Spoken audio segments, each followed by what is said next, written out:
தேசிய போக்குவரத்து கொள்கைகளுக்கு அமைவாக பஸ் கட்டணங்களில் திருத்தங்கள் தேவைப்படுவதாக இலங்கை தனியார் பஸ் உரிமையாளர் சங்க சம்மேளனம் தெரிவித்துள்ளது. எனினும் கட்டண திருத்தம் தேவைப்படவில்லை என தனியார் பஸ் உரிமையாளர்கள் சங்கம் தெரிவிக்கின்றது.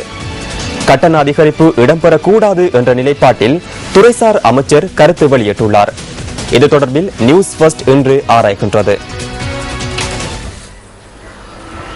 ஜூலை மாதம் 1ஆம் தேதி பஸ் கட்டண திருத்தத்துக்கான சந்தர்ப்பம் தேசிய போக்குவரத்து கொள்கைகளுக்கு அமைவாகவே கிடைக்கும்.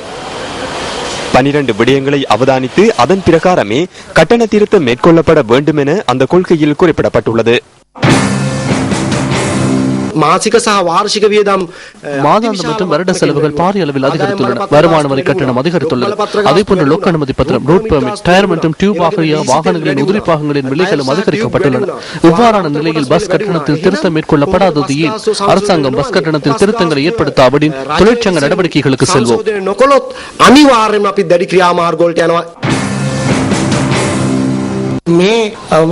இந்த காலப்பகுதியில் பஸ் கட்டணத்தில் திருத்தத்தை கொண்டுவர தேவை ஏற்படவில்லை.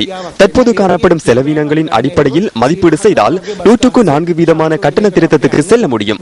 ஆனால் இந்த பஸ் கட்டண அதிகரிப்பினால் பாரிய சிக்கல்களை எதிர்கொள்ள நேரிடுகின்றது. பொது பஸ் போக்குவரத்திலிருந்து 1500 பயணிகள் நாளொன்றுக்கு விலகிச் செல்லும் நிலை ஏற்படுகின்றது. ஆகவே பஸ் கட்டணத்தை அதிகரிக்கவும் முடியாது, அதிகரிக்காமல் இருக்கவும் முடியாது.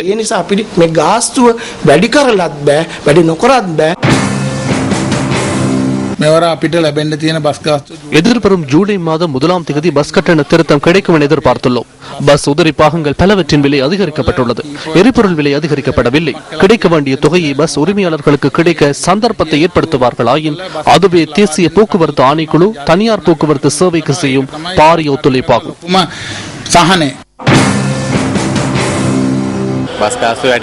பஸ் கட்டண அதிகரிப்பினால் பயணிகளின் எண்ணிக்கையை அதிகரிக்கும். ஆகவே மாற்று திட்டம் ஒன்றை வழங்கி அவர்களுக்கு உதவி செய்வதே சிறந்த வழியாகும். எரிபொருள் விலையை குறைத்து பஸ் கட்டணத்தை நிலையாக வைத்திருப்பதே சிறந்த வழி.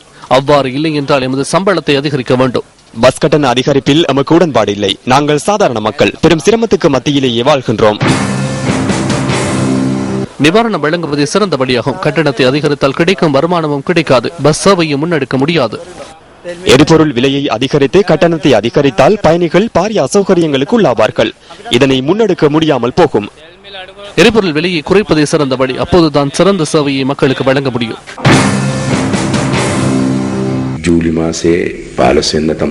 ஜூலை மாதம் 15ஆம் தேதி கட்டண திருத்தத்துக்கான சந்தர்ப்பம் காணப்படுகின்றது. 12 விடயங்களை கவனத்தில் கொண்டு தீர்மானம் எடுக்கப்படும்.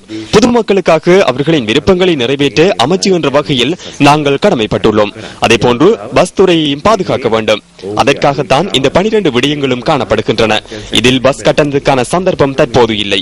இதனை தெளிவாக கூற வேண்டும்.